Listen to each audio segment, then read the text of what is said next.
Welcome everyone to this year's a conversation with the winners of the Quantrell Award for Excellence in Undergraduate Teaching from the Humanities and Social Sciences. My name is Christopher Wild. I'm the Master of the Humanities Collegiate Division, and I'll be joined by Jim Sparrow, the Master of the Social Sciences Collegiate Division, in moderating this conversation with Patrick Jagoda, Ada Palmer, and Jonathan Lyon. Let me start with you, and let me start with a round of congratulations to all three of you. This is one of the most distinguished awards that the college has to bestow, and I know how illustrious it is, and how illustrious a group of peers you have joined by receiving that award. So congratulations. Patrick, let me start with you. Patrick Jagoda, for those of you who don't know him, and I assume that there are few students that don't know Patrick, is Professor of English and Cinema and Media Studies, and also, I think that I want to highlight is the principal architect of our new major in media art and design that's going to launch in the fall. So he is also the author of two books. His first book on network aesthetics was published in 2016, and his second book on experimental games was published with the University of Chicago Press in 2020. Patrick, you're one of the world's leading scholars of video games and net cultures. A decade ago, you founded the Game Changer Chicago Design Lab with Melissa Gilliam, a professor of obstetrics and gynecology and pediatrics in the med school, to use games and digital storytelling and media art to address issues of sexual and reproductive health. And you have run several alternative reality games during the college orientation. How do games and gamification inform your teaching? Thanks for that question, Christopher. You know, one of my favorite books is The Grasshopper Games, Life in Utopia, which was written by the philosopher Bernard Suits in 1978.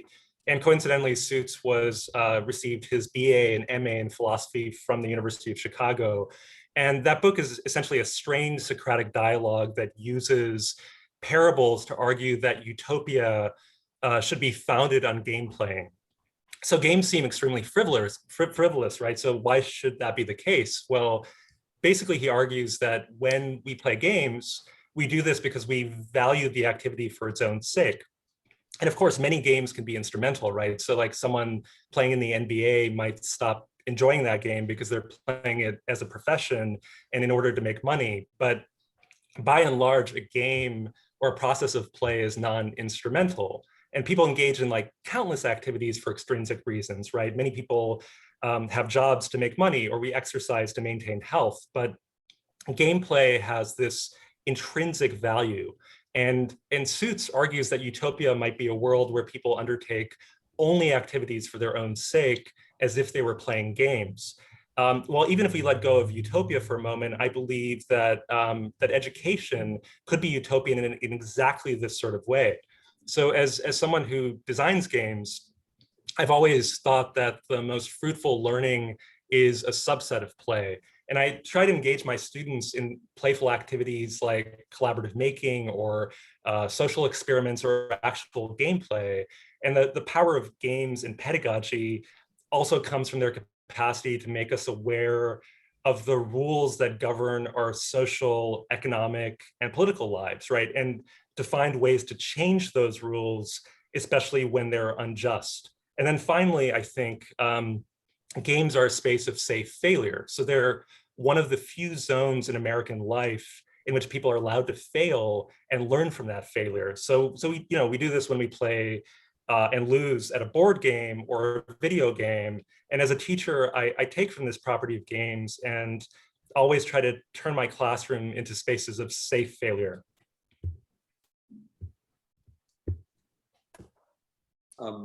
So I wonder if I could segue to Ada, since we're on the subject of games. And before I do, let me just introduce Ada.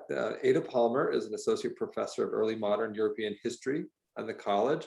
She's a member of two departments, history and medieval studies, and is associated faculty in classics, the Gender Center, and a number of other places on campus. Her research focuses on the early modern European period and the Renaissance, cultural and intellectual history, and the history of the book and printing. She's the author of the scholarly study, Reading Lucretius in the Renaissance, and she lives a double life as a very successful author of science fiction novels. One of them won the Hugo Award. She also composes music and does other stuff. You might want to look at her website, adapalmer.com. All right, Ada, so just to bridge this question, you also incorporate games into your teaching. In your Italian Renaissance history course, students enact the 1492 papal election, complete with secret meetings, betrayals, a final vote, all conducted in full costume. Is that right? Yes, we fill Rockefeller with red robes and monk's robes until the last day when the Sistine opens, and then in rush all the women in their enormous hoop skirts, and the whole thing is filled with fabric and with women, and it's amazing. But pulling on what Patrick said about it being an arena of safe failure, I think that's also essential to the power of it. You know, in many ways, the simulation teaches students in a very direct way, similarly to how we notice when you're working on acquiring a new language. Studying it in the classroom and memorizing and regurgitating helps, but being there, having to have a conversation in it and having to use it to order pizza or having to use it to explain what you're doing exercises it in a different way. Sorry, I'm babysitting a robot. The simulation does that similarly, because the students have to strategize and use their knowledge of who is the ruler of Milan and who is the ruler of France, and is Spain at peace with Portugal or an enemy of Portugal right now. And that's what gets information memorization.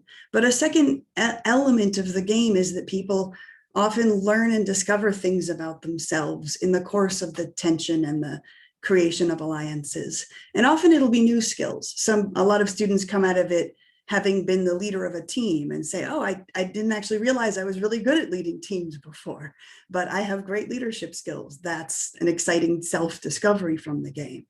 But the other end of that is equally important. Sometimes a student will discover, oh, when things got tough and it was in its most competitive, I started getting ruthless and I started behaving in ways that were not good. And I started doing bad things even to my friends.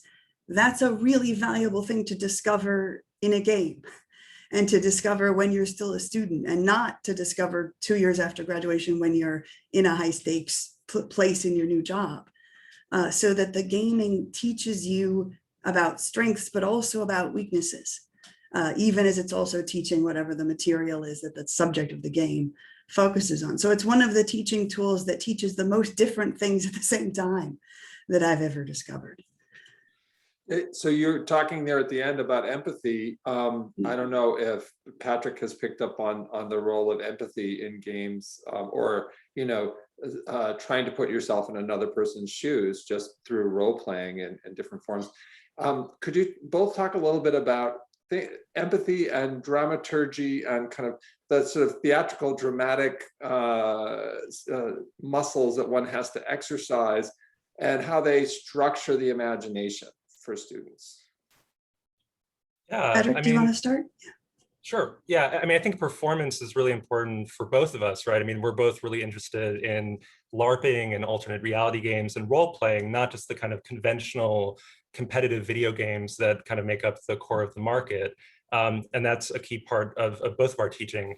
I think for me, empathy does matter to me, but I think it's also overstated in many cases. Like, I don't think it's possible to, walk a mile in somebody else's shoes completely. And sometimes that can be really problematic, trying to, like inhabit somebody else's experience without actually having lived it. But I think role playing has a number of other kinds of benefits. It does, precisely as you're suggesting, Jim, it practices the imagination. It expands that. It allows us to imagine other ways of being that are possible within our own bodies, within our own minds. And when I have role playing in the classroom, or I have students create role-playing games themselves as designers, that's a really key value. And for me, that intersection between digital media and performance has been so crucial, because so many video games in, say, like the 1980s and 1990s were created for single players. And I think both Ada and I are really interested in multiplayer games and networked games in some cases, to think about what forms of sociality and intellectual engagement come from large groups of people engaging in simulations or games together. Ada, do you want to add to that? Or? Yeah, I think that one of the elements that's distinctive of using games, as I do to approach history, is that it immerses a student into being within a different set of structures of power.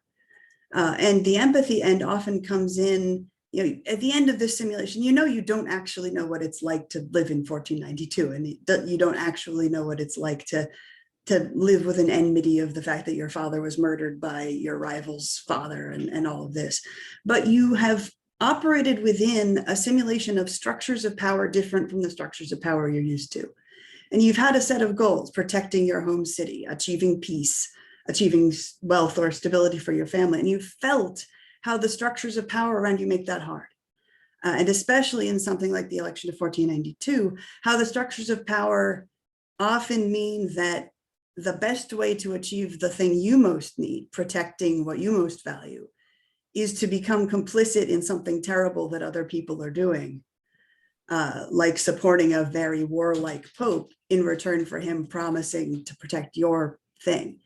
So you come out the other end very much aware that you don't know what the system exactly was, but with a form of empathy or sympathy in which you realize the actions of these historical figures in the period were because of the structures of power that they are trapped in, much like we are trapped in different structures of power as well. And we have the challenge of how do we try to achieve positive ends within this structure of power, and what can we learn about the fact that there is a structure of power, which you feel very viscerally when you entered one that you're not used to.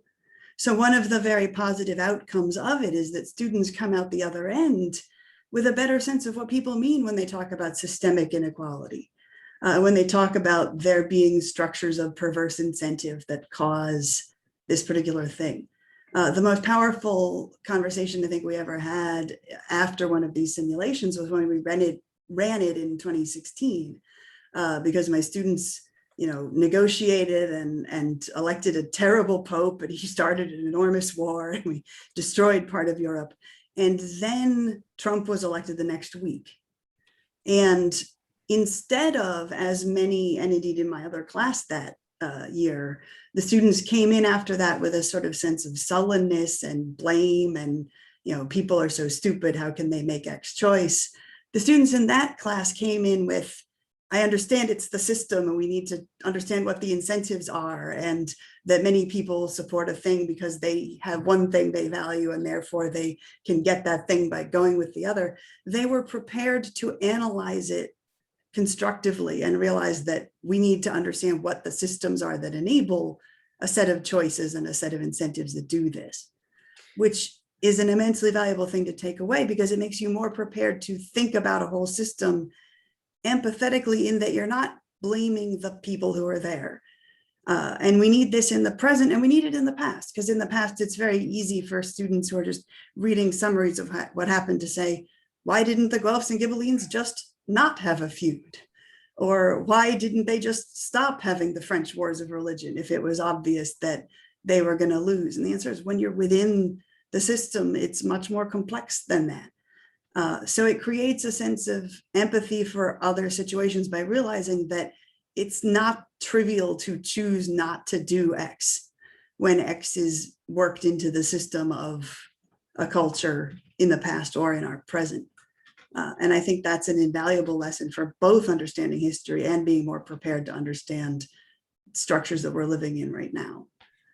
All right, Ada, you just brought in some contemporary issues that that are relevant to a question I'd like to ask of you and Jonathan. But let me first bring in Jonathan.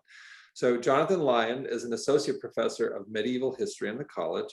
He's also a member of the medieval studies program, where he's the director of undergraduate programs. I just have to point out this is a very medieval year for us. We live in medieval times, I suppose. His research focuses on medieval politics and social history, particularly the intersection of political strategy and family intrigue among the nobility and the legal offices of the church. He's the author of Princely Brothers and Sisters, Sibling Bond in German Politics, 1100 to 1250. And he's published a translation of Latin sources on noble society in medieval Germany. All right, so Jonathan, we're talking about the uses of imagination, and I'm struck, since you and Ada are both historians, I'm struck by the challenges to the historical imagination that you two confront. They're the opposite of the ones I confront as a historian of 20th century United States, sort of like very contemporary relative to the time span you're looking at. And I wanted to ask what resources you access to help students discipline their imagination and understand the past as, a very different place, a place that couldn't have anticipated the world that we live in. And in particular, how do you harness the imagination that popular culture unleashes? The Game of Thrones, for example, with its scheming siblings and the Lannister and the Targaryen families. I'm sure that's right front of mind for a lot of students, or just, our political dynasties and their Games of Thrones, not just the Trumps, but the Bushes, the Kennedys, etc. How do you harness that and make use of it, but also discipline it so that students understand what the nature of the historical enterprise is, to understand the past? I wonder, does it get to this motivation that Patrick was talking about, an intrinsic motivation to try to understand the past on its own terms, rather than simply making our access to the past an instrument of contemporary usage?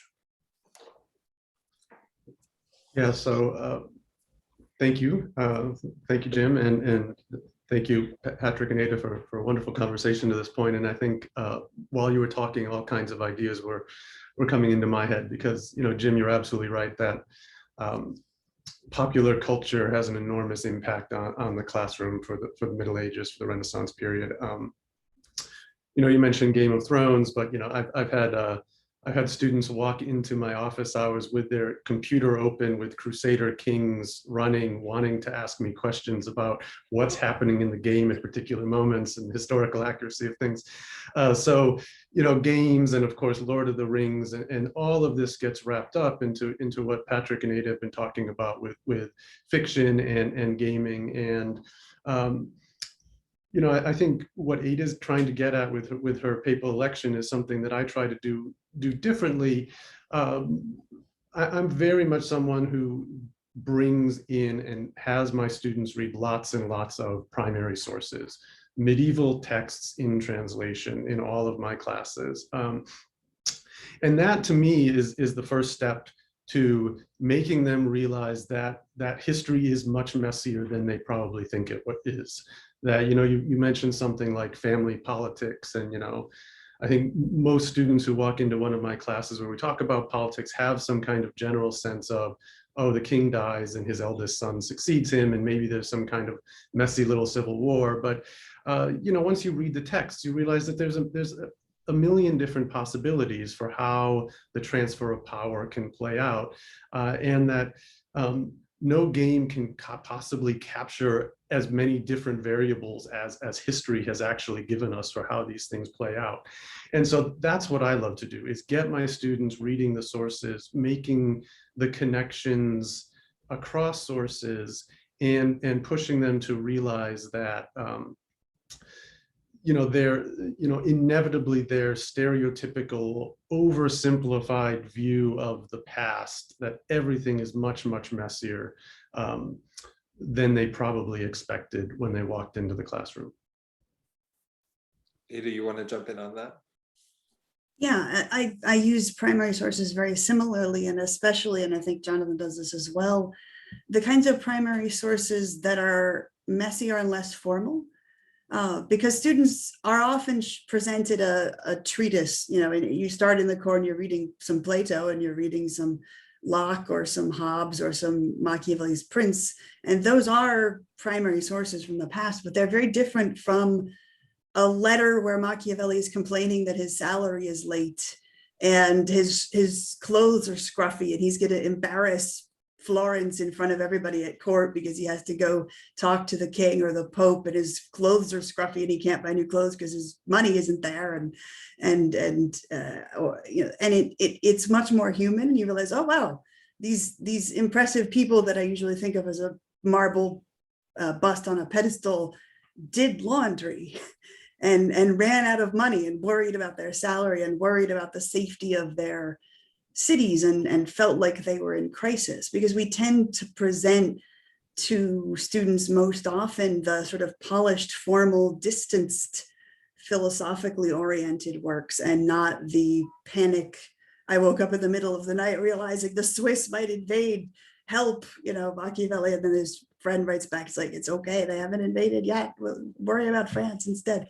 And that's that messiness, right? That's that the past is full of so many more vectors than the summaries suggest. Primary sources where, different nuns are complaining about different ways of being a nun in different monasteries. And the students are like, there's more than one way of being a nun? What? And it gets to the enormously fine-grained pluralness, but often indeed launching from their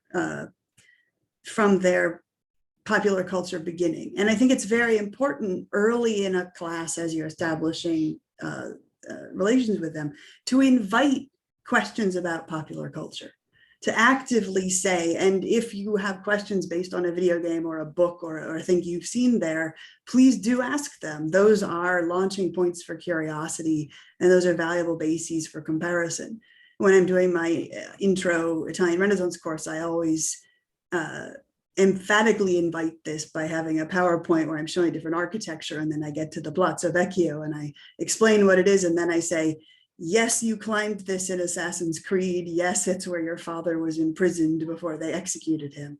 And there's this rumble of relief through the classroom. And then after that, they do start asking those questions more. This figure, is this similar to this thing in a television series or a set of novels or a set of graphic novels? And it means they're starting to piece together the genuine and ample historical knowledge they do get from those works. And then I'll invite a conversation about the craftsmanship of historical fiction and say, well, let's compare two different pieces of historical fiction that were looking at the same moment. This one exaggerated and focused on these elements. This one exaggerated and focused on those elements. We can talk about what elements of the past those each show, not judging them as better or worse, but saying, oh, interesting, this one is focused more on political structures. This one is focused more on sort of a personal journey through a culture of violence, or, so that students realize that different adaptations of the past are strategically borrowing and focusing, which prepares a student for understanding how much the past is used to justify and validate political claims, right? How much legitimacy is claimed by claiming the Renaissance or claiming the Middle Ages or claiming to be part of a tradition. And to understand that, to understand how a political party or a government benefits from claiming one of these things by designing its Capitol building to look like a Renaissance building or to look like an ancient Roman building, to get students to understand that that is happening and to spot the exploitation or usage of the past as a tool of power in the present. You need them first to understand that we pick and choose details out of the past when we represent them. Same with picking and choosing details out of science or picking and choosing details out of psychology. And this is where Patrick's work, I think, is very much more relevant to this. One thing that thinking about the craftsmanship of a game or the craftsmanship of a piece of fiction helps you understand is that there is a process of picking and choosing in the creation of everything that creates an emphasis that makes a silent argument or an invisible until you think about it argument a lot of the time, that analyzing these things in addition to reading or playing them helps you see. I don't know if Patrick wants to jump in on that one, but I'd love to hear your thoughts on it. Maybe I can jump in. one of the things that obviously what you have just talked about is that sort of the historical distance is on the one hand a challenge, and you talked very eloquently how you're sort of using all sorts of methods and devices to overcome that that challenge of the historical distance. In the case of Patrick, of course, I see sort of an inverse issue, namely that the materials that he's teaching are actually, so to say, extremely close to our students. And in fact, I wonder how, sort of you deal with this challenge that they're so close, that how do you create, so to say, that cognitive distance, and which is sort of a productive for pedagogy, to have them engage critically, that it's not just about sort of the empirical knowledge about a particular game, but how do you have them step back and make that, so to say, a teaching moment. Yeah, I mean, in a lot of my teaching, I'm really grappling with the historical present, right? So the problem of like, how do you engage a situation as it's unfolding all around you? So at one point I co-taught a course called Imagining Futures, in which we were using design methods to think about issues like predictive policing, or Me Too and gender violence in the contemporary moment, or climate change, or these kinds of issues that have a history, certainly, but that also have a very thick present. And one of the ways that I address those problems is through design as a method. And oftentimes when people think about design, it's as an application of creativity to a specific end, or the use of aesthetics to solve problems. And I think that's fine sometimes when people talk about web design or graphic design or even game design. But in a lot of my classes, I'm also thinking about speculative design. So how do you grapple with the present and even the future? I mean, this is something that Ada does also, both in her teaching and her science fiction and fantasy writing as well.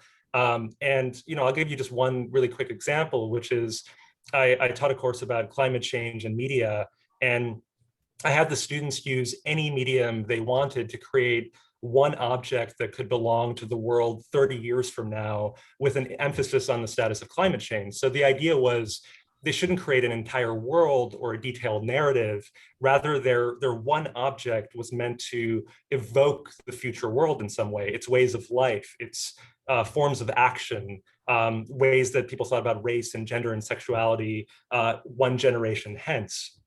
And for this kind of assignment, they reviewed and drew from the United Nations Intergovernmental Panel on Climate Change's summary for policymakers, but they interpreted those recommendations by shaping clay, by composing music, by writing code, really whatever they came into the class already being comfortable with.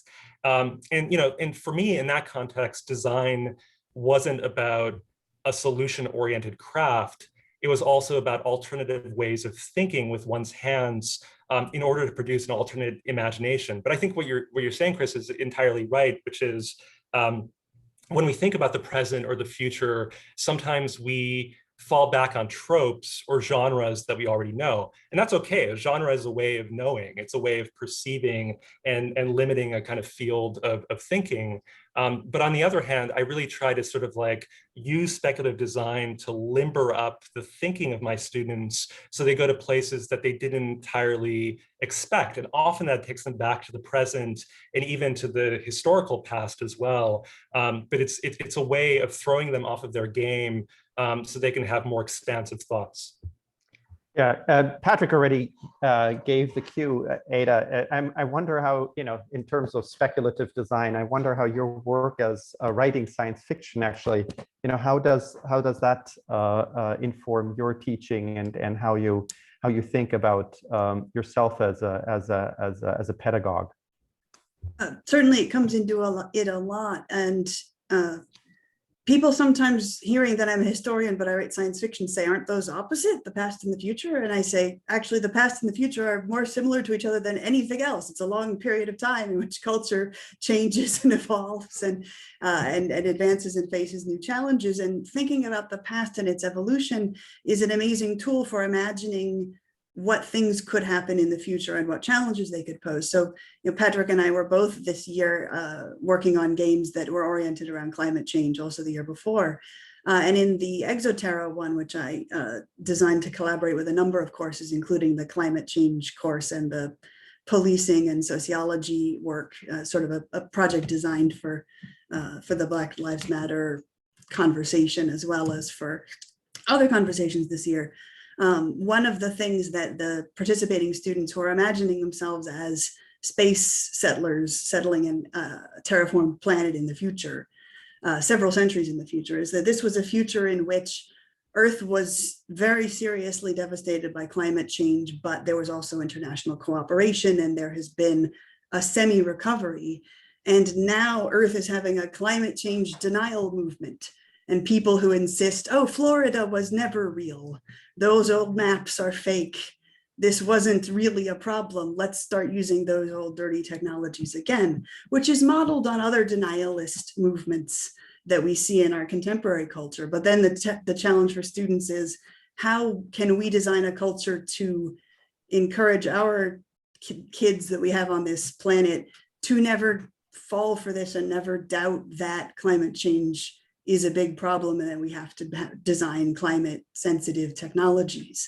But by jumping 2 jumps into the future, not only into the part of the future in which climate change is a challenge, but then the part of the future in which, even if that challenge has been met, there is the next challenge of sustaining our awareness of this over time. And the double problem of how do you get people to pay attention to a crisis that is no longer an active crisis, when it's so easy for our attention to be sucked up by only the active crisis?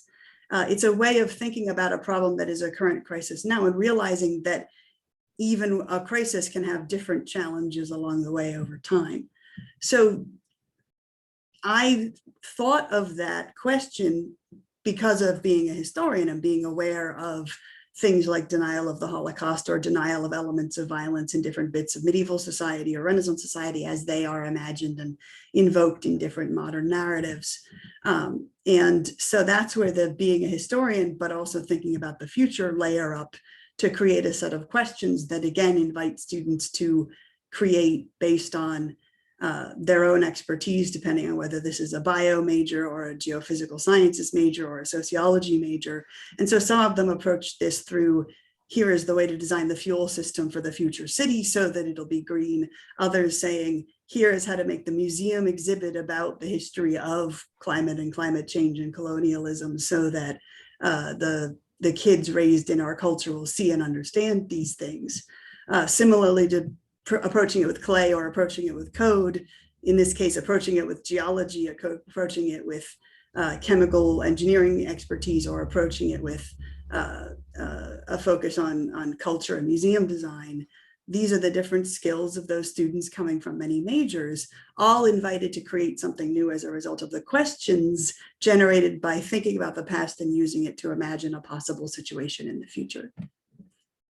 Thank you, Ada. Maybe I can ask a final question and get you as masters at the craft of teaching to reflect on the current moment and this past year that has been disruptive on many aspects of our life. But I want to say that teaching as an analog art, and one that is based on in-person interaction, has been particularly impacted. And as I said, you are particularly good at that craft, and so I was hoping that to get you to reflect a little bit what you have learned, what you have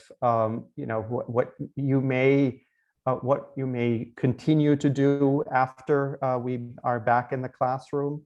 And maybe we can start with Jonathan and get your thoughts on that question. Sure. This is an interesting question, and I'm sure we all have very different sort of perspectives on it. It's definitely been a year and a half of experimentation. Trying the various technologies that are out there. I'd never recorded lectures before. I'd never done a podcast before. And so, trying all of these things and and then, you know, sitting back afterwards and trying to figure out whether they worked or not, right? And what did they accomplish the goals that I had for them? And you know, talking with interns or co-teachers and really thinking about what worked and didn't work. You know, I think the number one lesson I've learned is in person is better. You know, I think especially here at the University of Chicago, where our class sizes tend to be quite small, you know, nothing really beats 15 or 20 people sitting around a table in a conversation back and forth. You know, I think that's still, at least for me, where I'm the most effective as a teacher.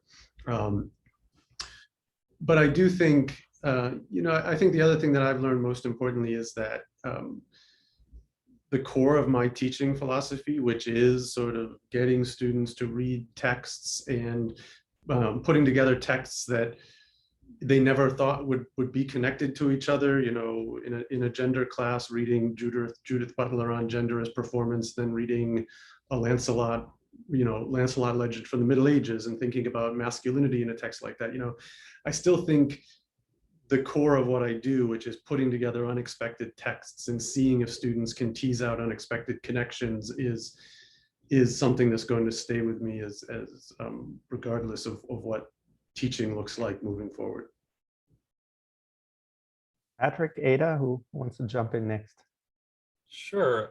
You know, one of my core fields is digital media studies, and yet I've been very deliberate about never fetishizing technology in teaching. You know, and I've always been really skeptical about claims that technology will categorically transform education for the better. You know, hardware and software are tools, not panaceas. And yet at the same time, network technologies have unique affordances, and those are really fun to play with. So I've been struck by the ways that software like Discord or Slack or Kahoot or even Zoom can make space for different kinds of students. I've had students who are extremely quiet in person or in seminar discussions on Zoom. And yet if you open up the Zoom chat or Slack channels to them, they become the most avid and the most present participants. And I see some teachers criticizing students for being distracted or chaotic when they type in a chat room during class, but I actually encourage this, right? I mean, I've been in enough Twitch rooms to know that hyperattention is an alternative form of engagement and one that can have really real value in the contemporary world as long as it's shaped in some way. And of course, like close attention of the kind that we need to engage in careful, close reading, that matters too. But I came of age online in chat rooms, in online games. I had friends I only talked to online. So I know there are forms of sociality and intellectual engagement that can happen in those spaces. And that can be especially true for students who are introverted or disabled or struggle with mental health issues or are first generation in some cases. So I've actually enjoyed the opening up of multiple communication channels in and around the classroom during the pandemic. And of course, I can't wait to be back in person with our students, but I also don't want to forget about the diversity of modalities that were opened up during this unexpected period. Ada, any last words? I mean, very similarly to Patrick, there are kinds of conversations that will thrive in the digital space that is connected to the classroom, but outside the classroom as well, which are valuable conversations that can be cultivated there and mean, you know, for a little while I've been making Discords for my individual courses, and it encourages classmates to meet each other and talk to each other, and the conversation will be about what's happening in the class, and then it'll evolve into, do you want to get together for a group study? And then it'll evolve into, hey, I hear that your brother works in the industry that I want to work in. Could you introduce me to him so that we can talk to each other? And it reminds me very much of study abroad, when I've run study abroad intensives in Florence, because here we're often circumscribed to, we interact in the classroom and a bit in office hours, which are voluntary, but that's it. And it's a very circumscribed conversation. But when you're in study abroad, students are asking you questions about, where do I find a grocery store? And what are the differences between the food I will find there and the food I find elsewhere? And, you know, how does this work? And more conversations about life flow. And I found that in both study abroad programs and then also in Discord chats this year, the conversations flow from the subject matter of the course to life mentorship questions, questions about living with disability, questions about allyship, questions about intersectionality, questions about being scared of entering the job market, questions about what are examples of what does networking really mean, moments where, you know, I'll post a fact that I've heard that there's a job available near campus in some way that the graduating seniors might be interested in. They'll say, oh, great. It creates this extra space in which the life experience connections, not only between the teacher and the students, but the students and each other, forms a community that then has some stability because that digital space still exists when the course is over. And even over the summer, the students who were classmates will once a month maybe say, hey, you know, Jasmine, I saw a thing that reminded me of you, here it is. And it creates a more stabilizing social world, especially because college has so many social disruptions, the exodus for summer, the departure for a study abroad, and then the ultimate exodus of leaving that community as you graduate. But if the online community, the online web forum still exists, it makes it much easier to sustain those connections in a longer term way. It makes almost a micro alumni network in which it's not intimidating to ask for, in which it's not intimidating to ask for introductions because these are the subset of alums that you've met and shared a bonding experience with. And I think that's an element that we can preserve in future as we create these conversation spaces that last beyond a single course and become a set of relationships. Well, I think that's a great note to take us out on. On behalf of the college, Chris and I would like to thank all three of you for setting such a very high bar for teaching. Our students really benefit from it. And I want to thank you for this conversation. It was really enriching. Thank you. It was Thank great. you. Thank you. And great to see everybody. It's a room full of friends.